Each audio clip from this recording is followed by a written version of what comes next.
Dear colleagues, let me introduce the research simulation of the influence of dynamic loading on the stress-strain state of the natural and geoengineering environment.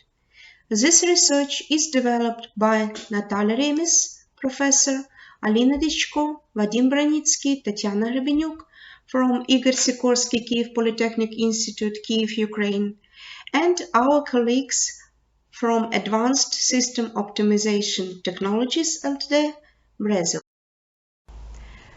The aim of the research is to theoretically substance the stability of the natural and geoengineering environment as the basis of structures, taking into account the stress-strain state of the underlying soils and dynamic loads to predict the stability of the landfill as the basis of structures. To achieve this goal, the following research objectives are formulated. To research the impact of static and dynamic loading on the subsidence of the landfill using the developed methodology. To study the influence of the underlying soil and its stratification on the deformation of the landfill body using the developed mathematical model and methods of calculating the stress-strain state. Sediment simulation taking into account the dynamic load predicts the suitability of a particular closed landfill for use as a road, highway, expressway, and so on. Analysis of the literature demonstrated that experimental methods for assessing the resilience of natural technogenic environments are costly and are not always effective. It is most expedient to apply mathematical modeling to take into account the stress-strain state of such medium, taking into account the underlying soil arrays and dynamic loads. Mathematical models used to predict subsidence can be divided into theoretical models, empirical models, models based on soil mechanics, and models that take into account the process of biodegradation. So during our research, it is assumed that the compressibility of the skeleton and pore fluid is small, which leads to a linear dependence of soil porosity on pressure. So, the covering and underlying soil layers are described by the Coulomb-Mohr models. Condition F is 0 for all surfaces and fluidity together shows a hexagonal cone in span of main tensions. In addition to the surfaces and fluidity, the model of Coulomb-Mohr is presented by 6 plastic potential functions G. The kernel of dilatancy is needed for the design of positive plastic volume to deformation that are in dense soil.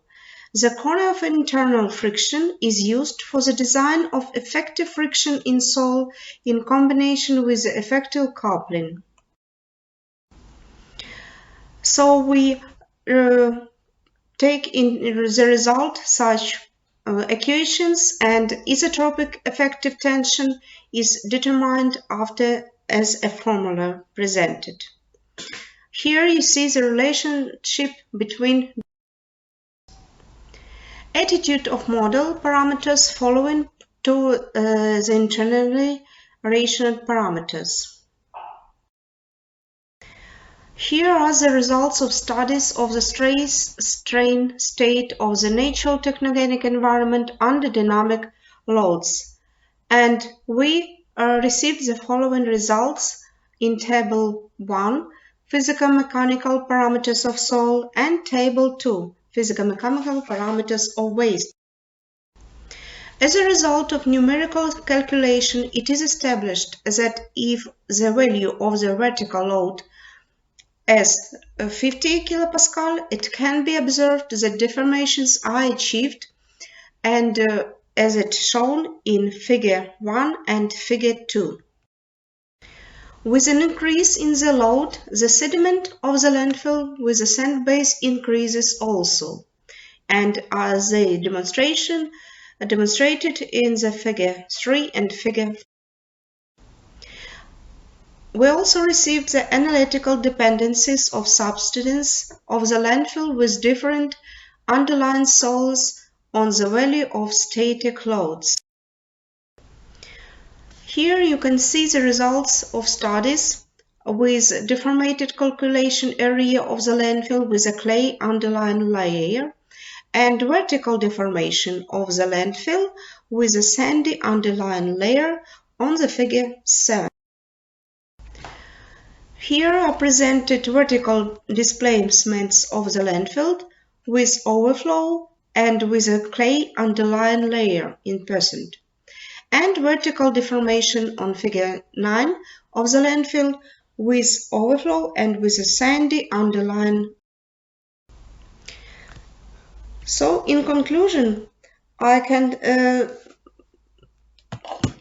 say that an effective method for calculating the sedimentation of natural and geoengineering environment on the example of a soil waste landfill based on numerical modeling of the stress strain state of the landfill and underlying soil using models for the landfill and Coulomb Mohr for the soil base using finite elements is developed. It is demonstrated that the largest subsidence is experienced by the landfill with sand as the base soil, but in percentage terms of amount of subsidence with the maximum load relative to the initial subsidence without loading is the largest in clay. The obtained results must be taken into account when using landfills as a basis for buildings, structures, roads, recreational areas, etc. Thank you for your attention.